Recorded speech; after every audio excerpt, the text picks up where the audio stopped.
Hey everyone, welcome back to the channel. Today I'm going to walk you through one of those essential tasks for any designer or creative who uses Figma, exporting your vector assets. By the end of this video, you'll know exactly how to get your vector shapes out of Figma, ready for projects in other programs, web uploads, or sharing with collaborators, with no hassle and most importantly, no loss of quality. Alright, let's dive in. Start by opening up Figma. Whether you're working in a new file or jumping back into a project, the process is the same. For this tutorial, I've got a sample vector ready. It could be anything. A logo, an icon, or a custom shape you've created. Having this sample on the canvas helps you follow along visually. If you want to export multiple vectors at once, that's possible too, but for now, we'll keep it simple with just one. Now, before we export, we need to make sure we've selected the right object. This is important because Figma will only export what you've chosen. Just click directly on your vector artwork. If it's part of a group or a frame, double-check up in the Layers panel to confirm you're really just selecting the item you want. If you accidentally export the wrong layer, don't worry, you can always go back and repeat the process. Take a moment to click around and get a feel for what's highlighted. You want a crisp blue outline to show your selection. With your vector selected, look over to the pane on the right-hand side of the Figma window. Scroll all the way down to the bottom. Don't worry if you don't see the export options right away. Sometimes you need to expand the menus if they're collapsed. There near the bottom right, you'll spot an export section.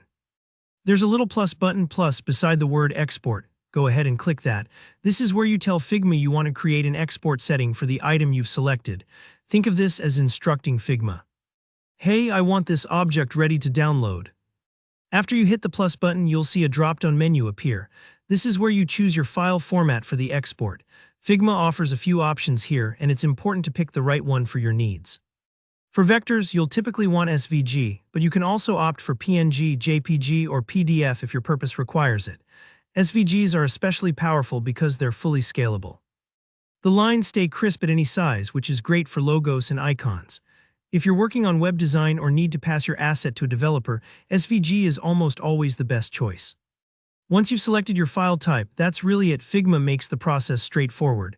Click the Export button and Figma will generate your file and prompt you to choose a location to save it.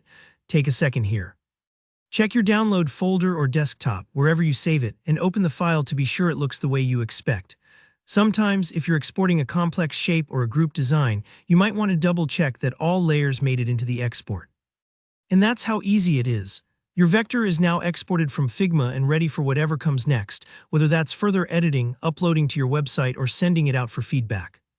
I hope you found this tutorial helpful, and if you did, please tap that like button.